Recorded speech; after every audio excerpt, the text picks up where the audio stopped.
perampasan lahan, gitu, alih fungsi lahan, dan akan dimaksimalkan untuk pembangunan infrastruktur dan Kepala BNPB menilai itu tentu butuh diakibatkan karena alih fungsi lahan.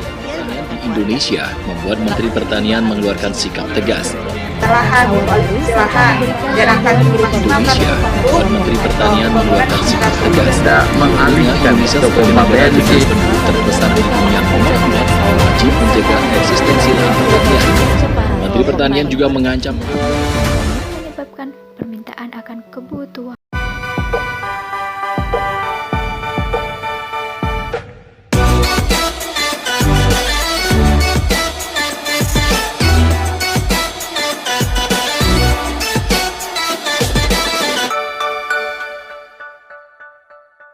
Assalamualaikum warahmatullahi wabarakatuh. Selamat pagi dan salam sejahtera untuk kita semua. Perkenalkan, kami dari kelompok 3 Praktikum Penyuluhan dan Komunikasi Pertanian dengan tema saat ini yakni alih fungsi lahan. Adapun saya sendiri Siti Wahyuni selaku moderator dan rekan saya dari tim Pro ada Sri Ayu Fitrianingsih dan Sofiatul Janah, dan di tim kontra ada Siti Raudatul Janah dan Soliha Maulida.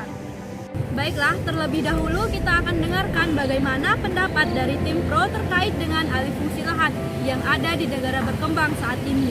Baik, di sini kami dari tim Pro sangat setuju dengan mosi yang diambil, yaitu alih fungsi lahan, karena seiring dengan berjalannya waktu dari hari ke hari, kehidupan manusia akan terus berkembang, tidak hanya dari perekonomian saja, namun juga dalam hal pertambahan penduduk, yang dimana ketersediaan lahan pertanian lebih utama sangat dibutuhkan untuk tempat tinggal. Oleh karena itu, salah satu cara yang dapat dilakukan adalah mengalih fungsikan lahan dari pertanian menjadi non-pertanian untuk dijadikan tempat tinggal penduduk masyarakat yang semakin meningkat. Selanjutnya kita akan dengarkan sanggahan dari tim kontra terkait dengan alih fungsi lahan yang ada di negara berkembang saat ini.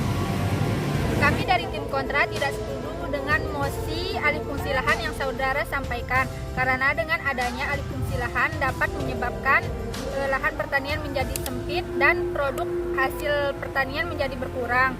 Salah satu akan berakibat pada penurunan hasil pangan seperti makanan pokok, buah-buahan, sayuran dan lainnya.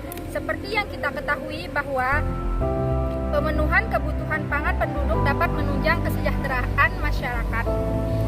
Itu dia sanggahan dari tim kontra terkait dengan alih fungsi lahan. Dan selanjutnya saya akan mempersilahkan dari tim pro apakah ada sanggahan terlebih lanjut mengenai alih fungsi lahan ini. Baik, saya kurang setuju dengan tim kontra karena tidak hanya pemenuhan kebutuhan pangan yang menunjang kesejahteraan masyarakat, tetapi dari perindustrian juga bisa mendukung kesejahteraan masyarakat.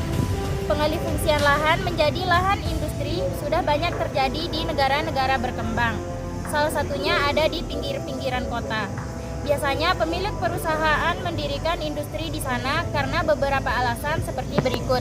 Yang pertama, harga lahan pertanian lebih murah dibandingkan lahan terbangun.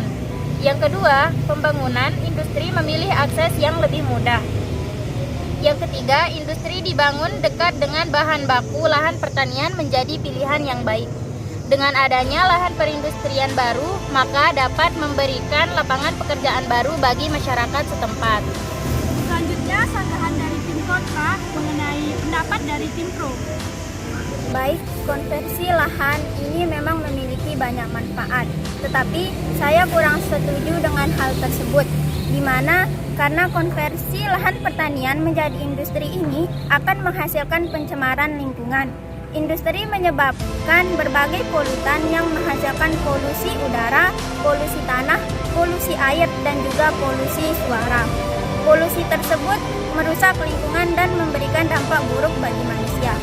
Di samping itu juga, lahan pertanian yang diubah menjadi lahan industri dapat menyebabkan ekosistem menjadi rusak.